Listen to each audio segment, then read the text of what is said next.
I was born in Berlin, and the youngest of three, and lived there with my father and my mother.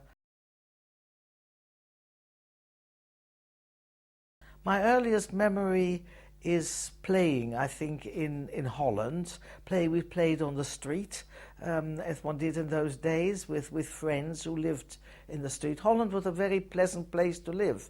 The worries were there for the adults, but not really for the children. Then after that, of course, memories are like snapshots at one certain, the day I fell into some builder's hole, and certainly remember the outbreak of the war eventually, the day the war broke out. But that was 1940, so I was coming up to my seventh birthday then, just before my 7th birthday. We were in Amsterdam, in a road called Jan van Eyckstraat in Amsterdam South, and that's where the library, my father's library, then called the Jewish Central Information Office, and all the material that he bought and brought was there above us or next to us. So we really lived on top of the shop, almost, as it were. He collected books and newspapers and material, and I believe even things like telephone directories and all sorts of things like that. And they couldn't possibly stay any length of time in Germany with these things, so that is how he came to move to Holland. And I think he chose Holland because it had been neutral in the First World War, so that many people were lulled into this sense of security. My father, in 1939, my father decided that, or maybe he discussed it with people, obviously, that it was really not on neutral soil. One couldn't really have such a library. And so he decided to take the library to England. He got permission to take it, and there are all sort of fanciful stories about Churchill sending ships, but I don't think any of them was quite true. But most of the library was indeed shipped over in sometime in 1939, March or something, or maybe a bit earlier than that. He took the library, took the books and so on. There was some vestige of the library left, and one or two people still working in Amsterdam, but most of it went to England. And he then immediately set about trying to get a visa for us. My mother was not terribly keen on moving again, but he was getting a visa, and he did get a visa. And I can show you the visa. It is dated, it was written on the 6th of May and arrived on the 10th of May, on the day that we could no longer get out. Once the war started, it impinged much more on us, on our own liberties and so on. Lots of shops we could not go into, verboten for Joden. And then, of course, the star. That was very much impinged on us, as it were. We had to wear this star, and it had to be on our, whatever we wore outside, it had to show, so it had to be sewn on. Incidentally, those stars had to, I think it's very strange, you had to actually buy those stars. One actually had to go, only the Germans could think of this, We had to purchase these stars. In Westerbork, I remember at first crying all the time, and as I say, it must have been very difficult. Eventually I settled down, but I was 10 years old enough to know that what was happening, but I suppose the fact again of being away from home, taken away, very worried adults, a sort of a melee of people around me and so on, was probably more than I could really cope with. Though on the whole I was quite a reasonably good child. But certainly I realized this was serious. There was something happening which beyond even perhaps the adults' control. I think perhaps this is what starts children off, when they feel that the adults are not in control. Yes.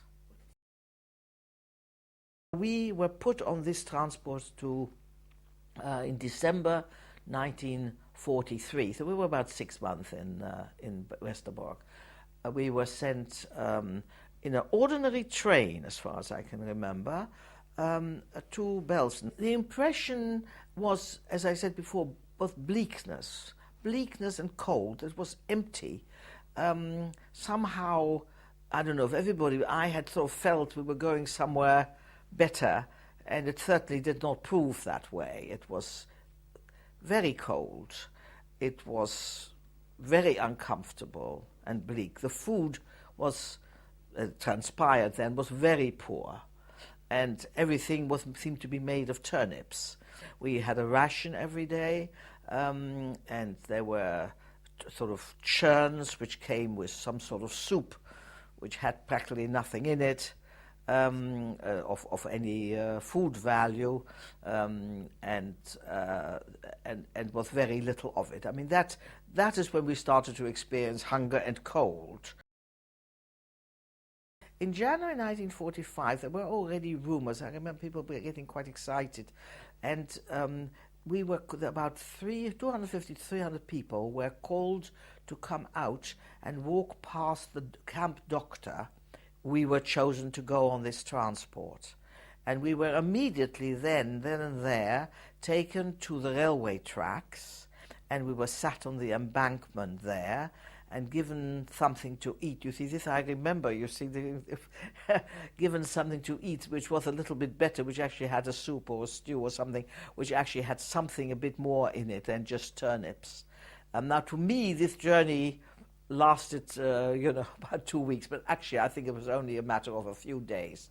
We stopped a lot because there were a lot of bombardments. On the way, quite a lot of people that kept stopping at various concentration camps, and they took off people because they said they had too many people for an exchange. We were told it was an exchange. I think we knew we were going to Switzerland. I'm not quite sure. And then eventually we were told to get off the train. And my sister said, look, we sort of one of these SS officers with their high boots and so on came through in the morning, and my sister said to him, Ruth said to him, we can't get out, we can't carry my mother out. And he said, okay, he said, stay. Whether or not, perhaps, years later, one thinks maybe they threw somebody out in the next carriage, but thank goodness I don't know. But I've become more conscious of being a survivor because lately one speaks about it more. The more you speak about it, the more it becomes of importance. But there were years when I was studying and so on when really that was not of any importance, or working, Yes, so I was quite happy to do that. It's really maybe only when one gets a bit older and then you remember, you go back more perhaps. I don't feel that I need to talk about it. It's rather the other way around. I feel that somebody needs to do it, and why not me? I'm quite glad it's been recorded at various occasions. I think, to leave it behind, as it were, as a record. I think perhaps the main thing is that material goods, however wonderful, are not really important, and that what really truly matters is the family and friends, other people, and that is what matters. Nothing else really matters. And that's something I try to live up to, and blessed with a wonderful family. Yes.